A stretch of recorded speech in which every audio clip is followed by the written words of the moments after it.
Sir బర్లిస్తే గొర్రెలిస్తే కుక్కలిస్తే బెడ్రూమ్లు ఇస్తే బంగారు బిస్కెట్లు ఇస్తే సమానత్వం వస్తుందా, సామాజిక న్యాయం వస్తుందా? ఉపాధ్యాయ సంఘాలన్నీ ఏకమై హయ్యర్ ఎడ్యుకేషన్లో మా ప్రభుత్వ పాఠశాల బిడ్డలకి, వాడికి కాలేజ్ వద్దు, ప్రభుత్వ పాఠశాల వద్దు, ప్రభుత్వ కళాశాల వద్దు, కానీ ప్రభుత్వ ఐఐటి కావాలి, ప్రభుత్వ మెడికల్ కాలేజీ కావాలి, ఆల్ ఇండియా సివిల్ సర్వీసెస్ కావాలి. 33 జిల్లాలకు సంబంధించినటువంటి కలెక్టర్స్ ప్రొఫైల్స్ తీస్తే 29 జిల్లాల కలెక్టర్లందరూ కూడా ప్రైవేట్ కార్పొరేట్ స్కూల్స్ నుంచి వచ్చిన వాళ్ళే ఉన్నారు తప్ప నా ప్రభుత్వ పాఠశాల నుంచి వచ్చిన వాళ్ళు లేరు.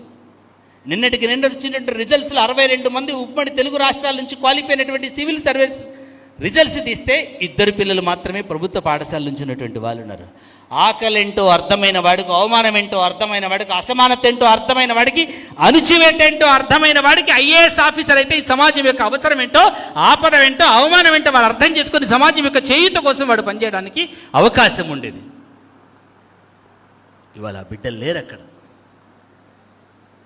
ఇవాళ సంఘాలు ప్రశ్నించాల్సినటువంటి అవసరం ఉంది.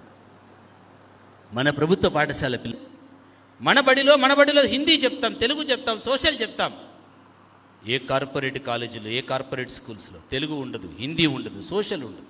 మొక్కుబడిగా ఎగ్జామ్ రాయిస్తాడు. వాడికి 4 సబ్జెక్టు ఉంటాయి. ఎందుకు వాడికి ఐఐటీలో వస్తుంది? ఎందుకు మెయిన్స్లో అడ్వాన్స్లో వస్తాడు? ఎందుకు నీట్లో క్వాలిఫై అవుతారు?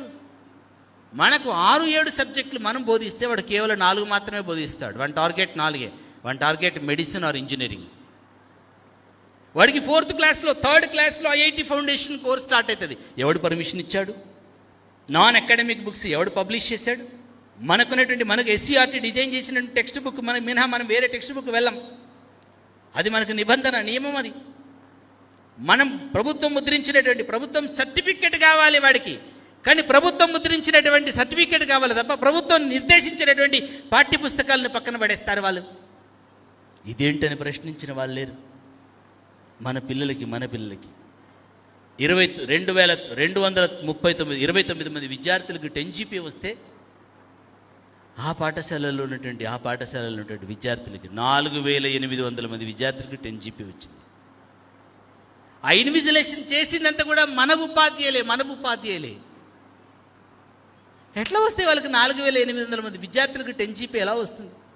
మనం ఆలోచించాల్సినటువంటి అవసరం.